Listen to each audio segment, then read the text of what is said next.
So kind of to preface this, the Hub is doing something really great with WhyHunger.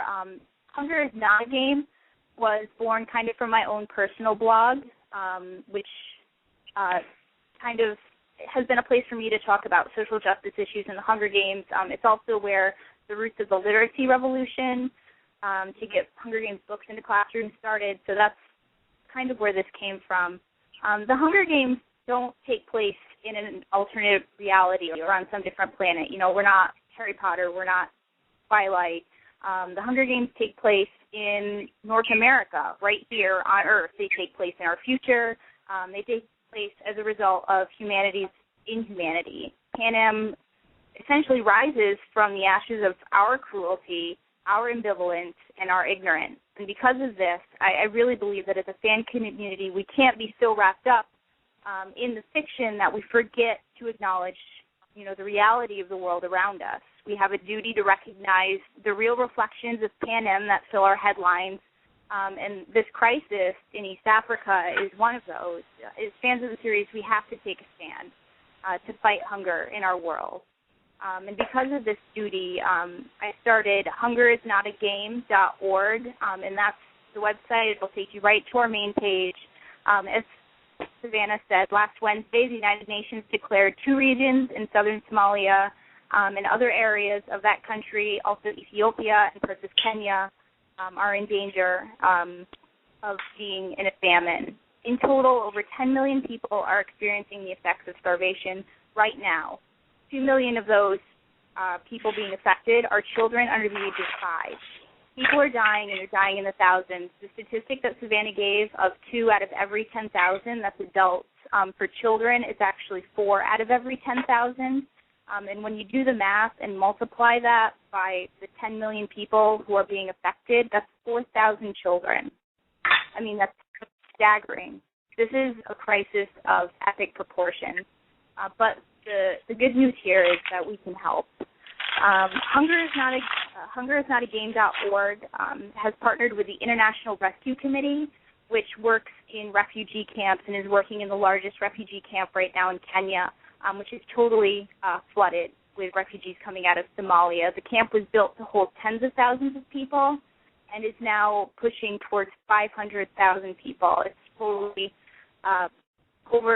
overbooked, overflooded. There's not enough medicine. There's not enough food. There's not enough shelter for these people who have fled famine and, are finding little relief in these refugee camps. I know that a lot of our listeners are teenagers or people in college and might not have a huge budget. And what I'm asking is $10. $10 can buy a week's worth of food for a family right now in East Somalia. It's the cost of a movie ticket. And I know that it can be hard to even scrape up $10, but, hold a bake sale, have a car wash. If you take pictures of these things, send them to hungerisnotagame@gmail.com, and I'll put it up on the website. But 100 fans who give $10 a piece will raise $1,000. And how many people can that feed in East Africa? These nickels, pennies, dimes, dollars that you contribute can literally be the difference between life and death for the people living in East Africa. And this is not a movement from down with the Capitol. It's not a movement from, my personal blog. This should be a fan movement. And I'm putting out kind of a call to action to all of you listening right now. If you're on Twitter, if you're running a Hunger Games fan site, if you have your own blog or Tumblr, link to this page and get people to donate. Donate yourself or get together with a group of friends and, pitch in $10 collectively, because every dollar really will save a life. And that's the incredible thing is, it might not feel like you're doing a lot, but you are. You're literally saving a life. We've gotten a lot of great feedback from the actors in the movie. Jackie Emerson is a huge supporter of our movement. We're being followed by Amanda Online. Jeremy and Annie Thurman have also, tweeted their support.